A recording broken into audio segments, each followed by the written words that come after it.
Welcome, everyone. One of the best ways to prepare for the IELTS speaking test is to see it in action. That's exactly what we're doing today with this complete mock test from Spinta. As you listen, think about what the candidate does well and where they could improve.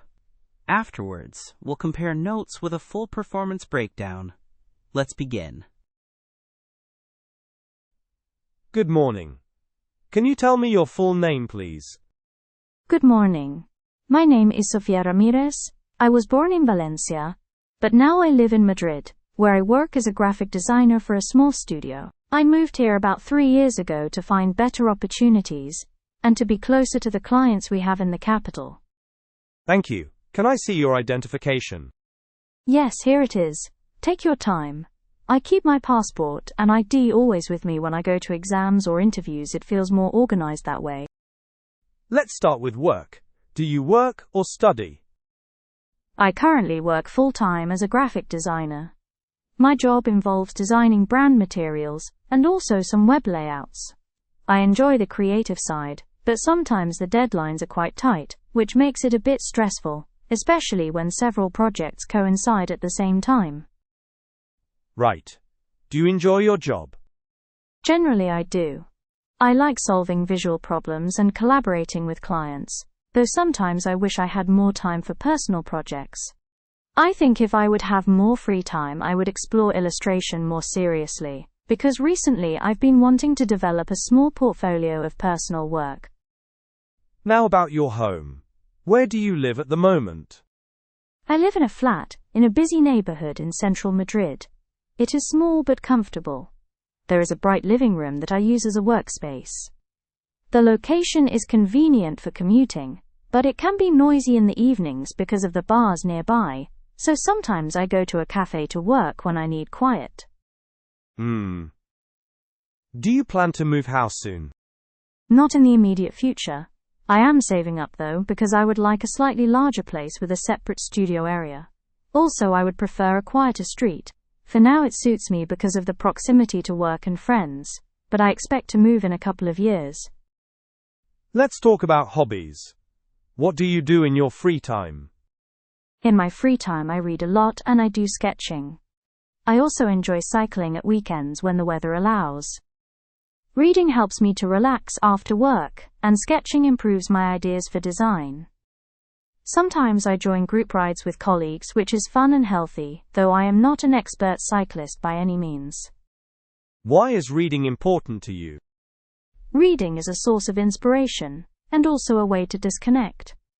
I like a variety of genres, but fiction and design books are my favorite. It helps me to see different perspectives, and to refresh my creativity. Also, I have a habit of reading before bed, which makes it easier to fall asleep after a busy day. Okay, that is the end of part 1. Now part 2. Here is your topic. 1 minute to prepare. Describe a memorable journey you took. You should say where you went, who you traveled with, what happened, and explain why it was memorable. A few years ago I took a road trip along the northern coast of Spain with 2 close friends. We started in Bilbao and traveled eastwards, stopping in small towns and beaches. The most memorable incident was when our car broke down near a village, and we had to wait several hours for help. Instead of being stressed, we explored the village, talked with locals and had an unexpected meal at a family-run restaurant. The whole trip felt spontaneous and relaxed, and that mishap actually made the journey special, because it pushed us out of our plans and into real local experiences. The scenery was stunning, the company was great, and I returned feeling refreshed and with many stories to tell. Right. Why was that meal special? It was special because it was very authentic and prepared with care. The owner explained the recipes and shared their history. We were invited to try local dishes that I had never tasted before. I think that kind of hospitality is rare in bigger towns, so it stood out and became one of the highlights of the trip. Okay. Part 3 now. Do you think people travel more now than in the past? Yes, I believe people travel more now because transport is cheaper and information is more accessible online. Social media encourages travel too, showing interesting places and making people curious. However, more travel means more environmental impact, so it's a double-edged sword. I try to travel responsibly, but many people still choose convenience over sustainability. What are the advantages of traveling with friends? Traveling with friends offers shared experiences and usually reduces costs because you split expenses. It also feels safer and more fun, especially when exploring unfamiliar places. On the other hand, group dynamics can be tricky. Different interests may cause tension, but overall I prefer friends, because we create memories together and support each other when things go wrong. How has technology changed the way people plan trips? Technology has made planning much quicker and more flexible. Apps allow booking on the go and reviews help to choose accommodations. Navigation and translation tools reduce anxiety when visiting foreign places. Yet sometimes people rely too much on technology and miss the spontaneity of discovering things by chance.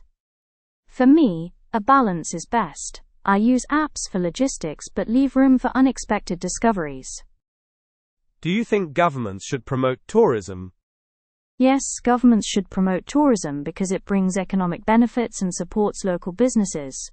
But promotion must be balanced with measures to protect cultural heritage and the environment. Encouraging off-season visits and sustainable tourism practices can help. If authorities ignore the negative effects, over-tourism can damage what made the place attractive in the first place. What changes might happen in travel in future? I expect more personalized and tech-driven travel experiences, like AI-based recommendations and virtual previews. There may also be a stronger focus on sustainability, with greener transport options and eco-certifications. However, if costs rise because of climate policies, travel might become less frequent for average people. I hope future travel balances accessibility with responsibility. Right. That is the end of the speaking test. Thank you. Thank you very much. It was a pleasure to take the test and practice speaking about these topics. The candidate demonstrated Band 7.5 level performance.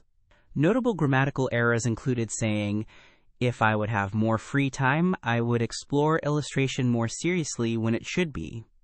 If I had more free time, I would explore illustration more seriously," and saying, "I have been in Madrid for 3 years," when it would be more accurate to say, "I have lived in Madrid for 3 years."